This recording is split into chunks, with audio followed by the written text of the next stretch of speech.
Hey, hey, hey, Coach Val, how's it going? It's going good. How are you, Dr. Tiff? It's going well. It's our favorite day of the week. It's time for another episode of Tuesday Talk. It sure is. I'm excited. Yes, a lot went on this past week in the world of education. I know we have viewers that are maybe in the classroom, used to be in the classroom, or maybe just parents. But I thought it was really shocking, the federal freeze that went on this week that impacted education, Head Start programs, the ability for schools to bill Medicaid for different services. It was very scary. I'm going to use that word. It was scary. I know in my job, it impacted some of the clinicians. I don't know if people know this, but if you're SLP in the schools, school districts can bill Medicaid for Medicaid eligible kids to be reimbursed for the services that are provided to their children. This is how schools get funding. And if you have touched the pulse of education for even a millisecond, funding is everything. That drives every decision that they make. How much staff Everything. they keep, yes, how much staff they keep on board, class size, specialists in the building, lunch program. I mean, funding drives every decision. So it was really, really scary. I know you're not in the classroom anymore right now, but how were you feeling about it?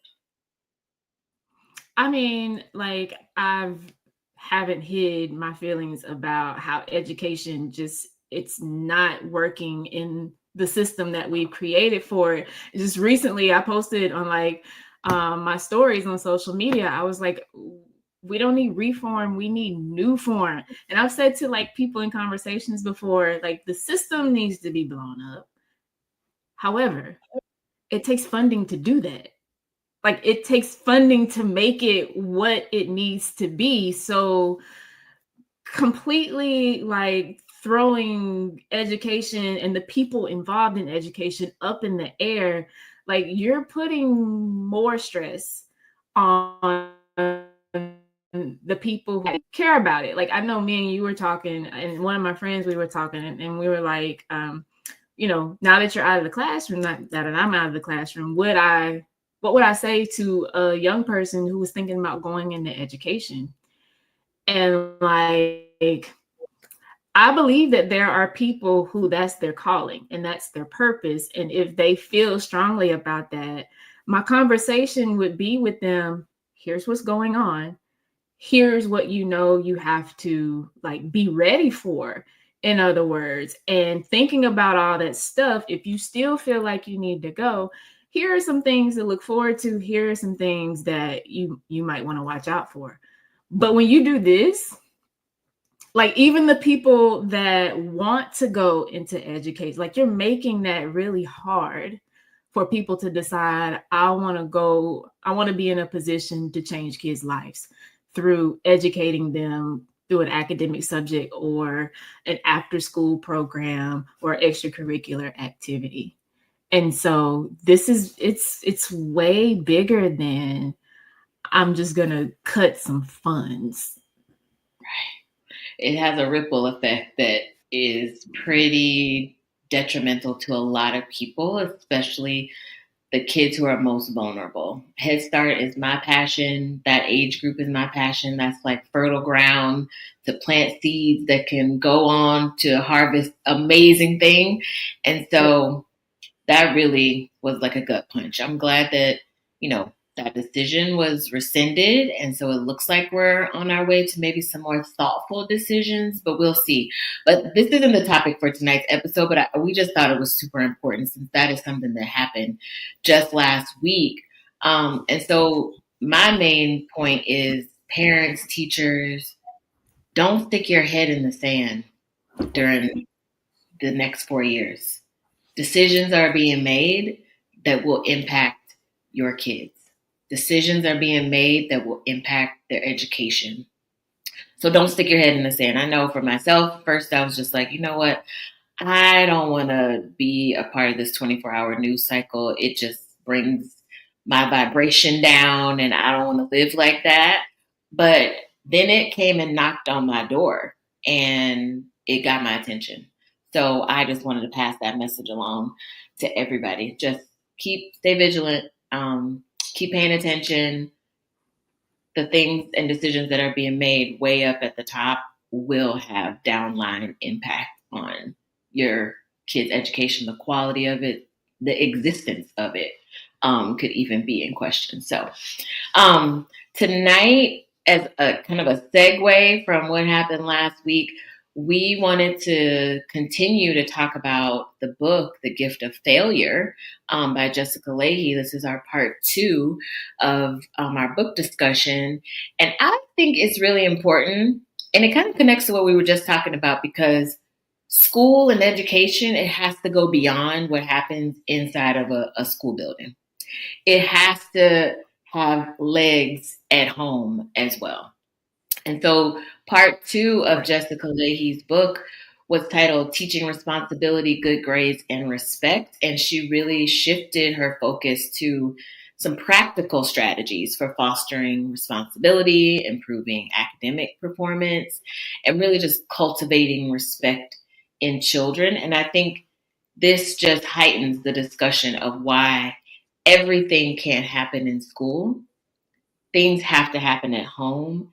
And when things are happening in both places, it just bridges this connection that enhances the whole child, not just the brain of the child, academic piece, not just the, make sure you listen to mom and dad at home, but wrap all that up together and have some crossover from what's happening at school at home and things that are happening at home at school. And imagine the types of kids we can be putting out into the world. It's pretty remarkable. What were one of the takeaways for you?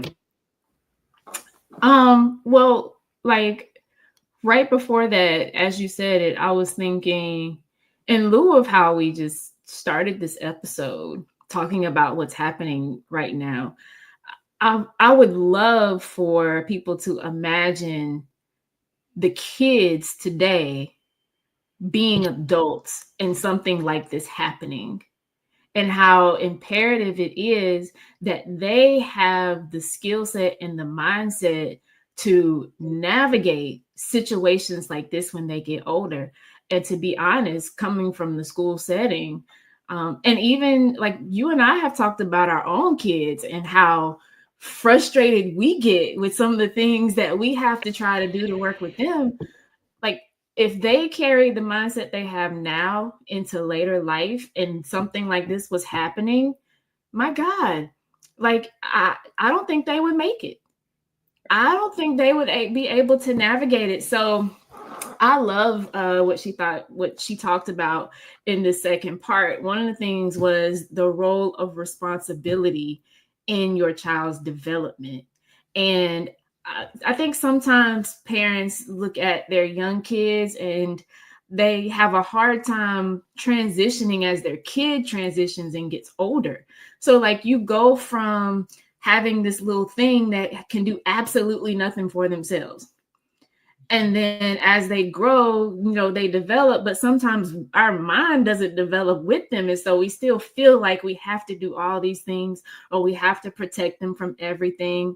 And Lahey's like, no, found the responsibility is a foundational skill that kids have to develop so that they can become independent and self-reliant.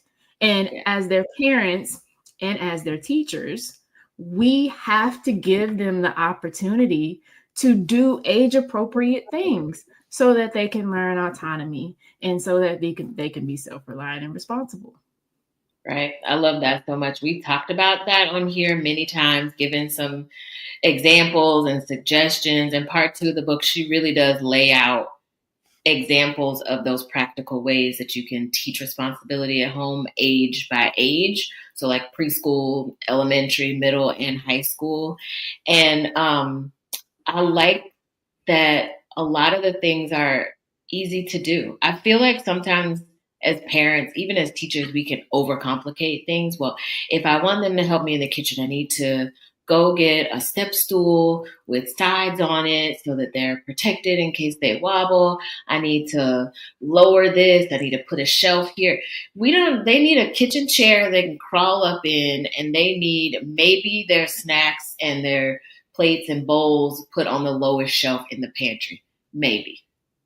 But other than that, it's really get in the mindset of what can I do to help my child learn a new thing at home that takes something off my plate as the parent. That's how I conceptualize it in my mind. What can I teach him to do so that I don't have to do that thing? That was one of the main promptings for me in having my son start to do his own laundry. I got my own laundry to do. Now I gotta fold your laundry and my laundry. I don't even want to fold my own.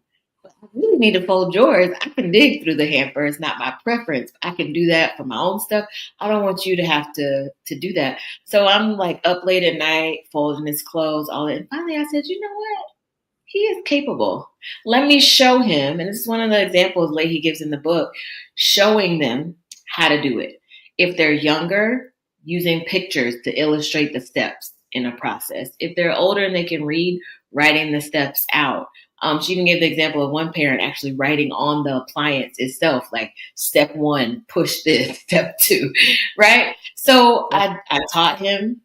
I gave him space to spill detergent everywhere because I don't use the pods. I use the pour, and it was detergent all over the top of that washing machine. And I'm just like, oh my goodness. Taught him how to pour it correctly, how to clean up his mess, more importantly. And then he's getting it done. It took him a long time at the beginning to fold all those clothes. And I felt like, man, I could have had that done. He could have been on to the next thing. But I don't want to assume that. And she talks about that. We're taking away the confidence that allowing them to try a task and maybe get frustrated through the process because it's taking them longer, but allowing that to happen builds up their own self-confidence. And I thought that was really important. It definitely does. And we don't want to take that away from them. As soon as you do something that takes away that opportunity for them, subconsciously what you're telling them is you're not capable or you're not good enough to do this, so I have to do it for you. And if you do that long enough, they start to believe that about themselves. And this is so important at home because going into school, this is what kids have to do. There are too many kids in the classroom for the teacher to take up a lot of time with each individual kids. If you want to set your kids up for success academically, then doing this stuff at home that shows them how to be responsible, how to recover when they experience a setback or a failure, it develops intrinsic motivation in them. And that translates into intrinsic academic motivation and success in the school setting. So it's hard as a teacher to get kids, especially now, with social media and screen time. It's hard to get kids to, even if they don't want to do it, to go ahead and do it anyway, and to do it at an appropriate level. So like even if you get them to do it, they want to do the bare minimum because I don't want to do this, or they don't at all. And one of the things that she warns about in the book is trying to get kids to do stuff through extrinsic motivational strategies. She said it undermines it. There was this study that happened. They took some kids and they gave them this like exercise toy to play with, but the kids didn't really know. They just kind of thought it was really cool, or like a little balance thing. And half the kids, after they played on it, they gave the kids a reward. And the other half, like, they didn't. And so some time went by and they got the kids in the same place and offered them like a variety of stuff. Well, the kids who got the reward barely played on the thing again. Like there was no intrinsic motivation, even though they may have enjoyed it. But the kids who did it just purely for fun and didn't get anything from it, like they were back on the thing. So it Yeah. says a lot about how we tend to think we have to provide something as a motivator for kids when actually what we want to do is we want to build intrinsic motivation inside. Yeah, and I think one of the quotes that stood out to me: intrinsic motivation is the key to long term academic success, as it fosters a love of learning that goes beyond grades and test scores.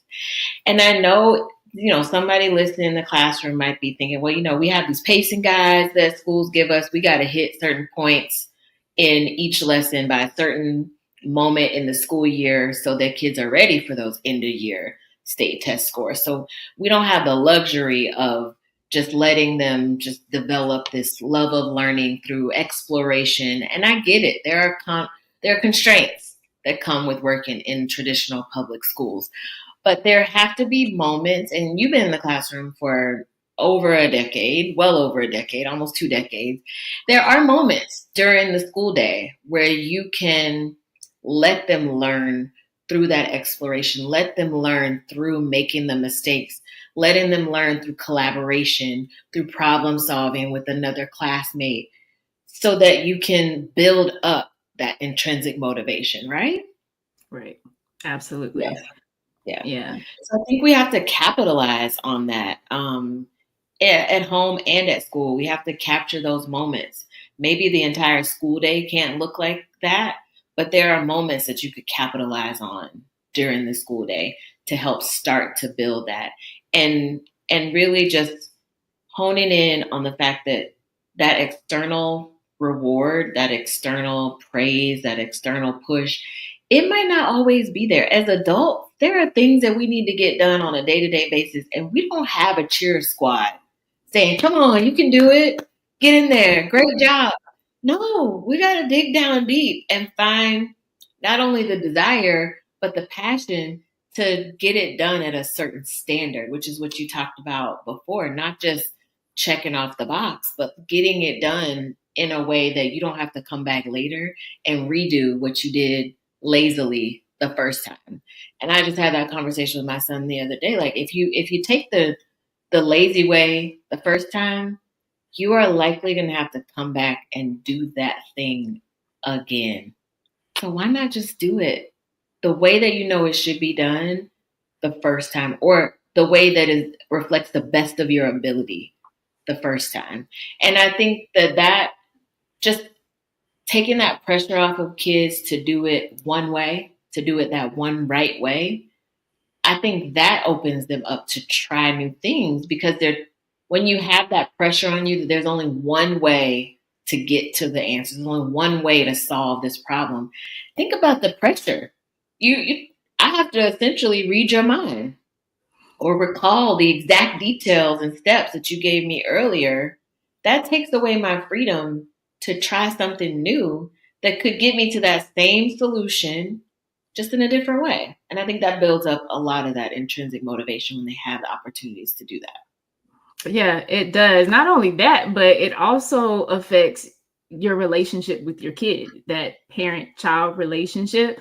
If a kid feels like their parent is only accepting one way of doing something, let's say making your bed, right? A lot of parents have a pet peeve about this bed has to look a certain way every single time. Is that really the only way that the bed can be made? I know that's your preference, ma'am or sir.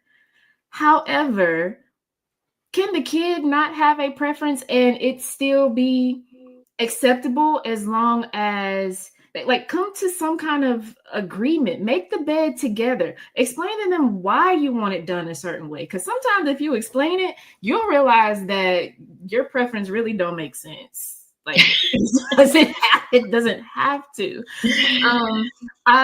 What it does, like you said, it takes away from the kids wanting to take risk or wanting to be creative or wanting to try something different. I had a kid this past Sunday who we were in children's church, and at the beginning she's asking me, are we going to have to practice our speech for Black History Month? And so I let them know, yeah, part of the time we're going to do our Bible study, our Sunday school, and then the other part we'll practice. She said, well, my phone's dead and I need to charge it. And I just looked at her.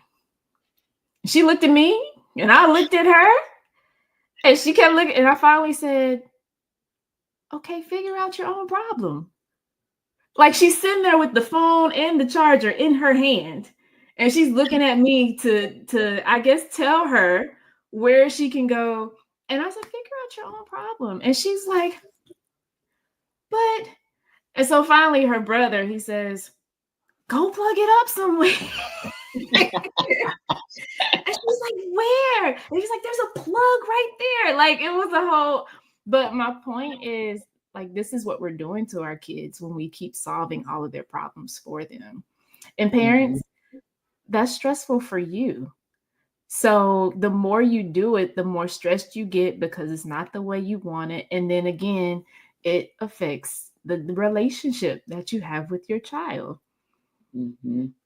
And she gave in the book a really good example too about parents that step in when there's peer conflict. So when your kid is having an issue with another kid at school, on the playground, wherever, band practice, sports practice, wherever, and you intervene as the parent, you may think, okay, well, this requires an adult. I need to either go talk to that child or I need to talk to that child's parent, and I need to be the one to find resolution. And when you're doing that, you're taking away, first of all, your child's decision. Do they even want this to be addressed? Some kids may not even want the situation to be addressed. They might just want to let it go, push it down, whatever. And that's for them to decide how that emotion feels later. So then they can think back, oh, you know what? I should have said something in the moment because now the same thing is happening again and I don't like it. But when we take that away from them, we're stepping in and not allowing them to learn how to problem solve and resolve conflict on their own. And, I was that mom at the playground when my kid was little, like, what? That little boy just threw some mulch at my son. Where is the mama? Because I'm watching my child. Where is the other kid's mom? And I gave some glares, and then I might go over there, walk him over to another area and not. But as he's gotten older and, it's only fourth grade, so the social issues, they're minimal. There's nothing groundbreaking happening right now, thankfully. But if there's conflict that he comes home with, somebody called you a name you don't like, somebody said something about your clothes that you didn't like or the way your hair was that you didn't like. And then my response to him is, well, how did you handle that situation? What did you say? What did you do? And then I ask the probing questions. Part of me sometimes has wanted to be like, you know what, let me send a text to your teacher right now to let them know what happened today outside when y'all were doing recess. Because clearly somebody wasn't paying attention. But I have to pull myself back and say, well, if that's not something that you like, you need to make sure you communicate that to that classmate. And if you feel like it can't get resolved or it's making you really feel some kind of way on the inside, then maybe you need to go talk to your teacher about it and let them know. And so I ask more of those reflective questions. And I think that not only sets him up to be able to solve some problems, but it enhances that respect of some space, some boundaries. So I can only imagine you having a ninth grader, high school, some of the problems might be even more, serious than, fourth grade drama. But giving them that space establishes some respect. And that is part of the respect that we're talking about and that Lahey talked about in the book too, between parents and children. Yeah, definitely. So there were lots. The one of the next ones was the power of natural consequences, which I This love. Was my favorite, by the way. It flows perfectly from what you were just saying. The example on the playground: if somebody does something to your kid and you run in there like the kid never knows how to advocate for themselves, and then you take away the learning that will happen. Well, what would be the consequence if the kid spoke up and let that other kid know, hey, don't throw that stuff at me? Like they might can handle themselves, so we're taking that away from them. Tiffany, I love to hear what you got to say about this, because I know this is all up your alley. I love a natural consequence because you know how you tell your kid like, well, if you do that, this is going to happen, and they don't believe you. No, it's not. Maybe in the classroom, you might say to your students, if you do this, this is what's going to happen, and they're in denial. No, it's not. I love a natural consequence because then it is not. It's outside of me. Like, look, do you see what happened? Either it was what I said it was going to be, or maybe I just held back, which is something I'm working on in myself to hold back. Maybe I held back and I didn't say anything, and then that consequence happened, and now I get to ask, well, how do you feel about that? What are you going to do next time to maybe avoid that from happening? And so I think resisting that urge to shield them from the consequences, helping them redirect, is very important because they provide those essential learning experiences. But if you let them face the natural consequences of their actions, they gain a deeper understanding of cause and effect, which helps them make better choices in the future. It is essential for them to experience those natural consequences, whether it be, something very small. You told them to keep their shoelaces tied and they didn't. And so you stop telling them to tie their shoelaces. They trip and fall and get a skinned knee. Well, you know what? Why do you think you tripped over your shoelaces? Let them come to the realization, oh, because they weren't tied. And maybe next time they'll tie their shoes, and maybe next time they won't. Maybe you have a middle schooler who is, just doing just barely enough to get by in a certain class. And you are thinking to yourself, you can do so much better than this. At that point, that's all they're willing to give, right? And so you let them face the natural consequences of maybe they don't do well on a quiz because they didn't study for it. Maybe their project got knocked down some points because they really didn't put a lot of effort or attention into it at all. Letting it play out, as long as it's not putting them into any immediate danger, as we mentioned here before, let the natural consequence happen. That lesson sticks better. Like thinking back to when you were a kid, if I burned myself on the iron. I learned that I need to really be paying attention while I'm ironing my clothes, or else I'm going to have another huge scar on my arm. That stuck with me. So the natural consequence is one of my favorite because it takes away the disbelief that kids have in what you're saying may happen, and they get to see it for themselves. And I love that. Absolutely. Just as much as you do, I do too. One of my favorite quotes was, natural consequences are the most effective teachers, as they provide immediate real world feedback that helps kids understand the impact of their choices.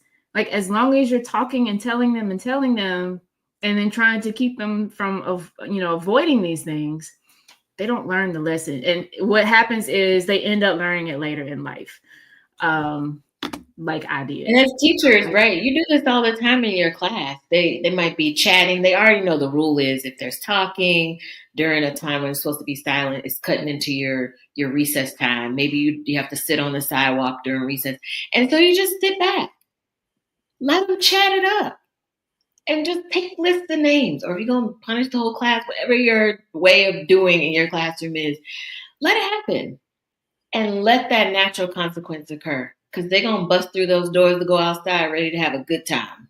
And you're going to say, oh, excuse me, you can come over here with me and have a seat. Why? What? Oh, remember during this moment in class, you were chatting it up? That was silent time. We've already established that. So you can have a seat over here. Make sure you pick to sit in the shade so you don't get any sunburn. Like, I love that. It just connects what the consequence is directly to what their actions were.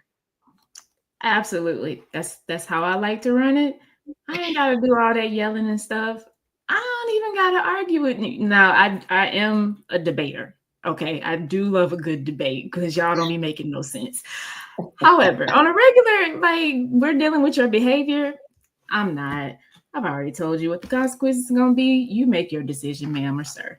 You know, and as teachers, that is our responsibility to let these kids understand that what you do has an impact. It's our job to help kids develop autonomy within the school environment, because the school environment is supposed to help prepare them for after school life, for jobs in their workforce. And I know teachers, sometimes we just keep saying that we don't have time. Well, I get it. And maybe let's reframe it. Let's think about it a little differently. So we're about to, start class. And for me, like, I'm going to give you notes. I'm a math teacher. We're going to take some good notes at the beginning of class because this is what I expect you to use, instead of constantly nagging me on some stuff I already said. Okay. My time is used for critical thinking. So it's time to start class. Everybody get out your notebooks, get out your paper and your pencils. Some teachers write all that stuff on the board. Boom. Work on this little starter problem for this long. Oh, you want to spend the whole time chatting with your people? Oh, okay, great. I'm writing. If y'all won't shut up, I'm writing. And then right before I get to the end, I'm going to say, oh, you ain't got started yet? You might want to ask a friend because I'm about to go to the next page. And I'm writing. So what does that teach them? Oh man, like one, she's not waiting on me. This ain't about me. I got to get myself together and be responsible for what I need and what I'm supposed to do. And she's not nagging me about it either. So she's letting me suffer the consequences for what I'm doing. Now, it does take some conversation to make them aware that that's what's happening. But once you do that a couple of times, you won't have to spend time on it no more. Right. And I think a great way to wrap up everything we talked about for tonight's episode, as the parent, as the teacher, when you're interacting with your kid, reacting to your student, whatever it is, do something today that your future self will thank you for. Do something today as a parent that your future parent self will thank you for, because it taught your kids something that made them more independent, more confident, more respectful. The same thing with teachers. Do something today that's going to set your students up in a way that you'll thank yourself later. Your future self will be like, thank you, version of me from a month ago, for doing this, because now here we are 30 days later, and I don't have to repeat all these things. I don't have to do all of these things because I have let you experience some failures, some consequences, and fostered a relationship with you in a way that is respectful of both ways.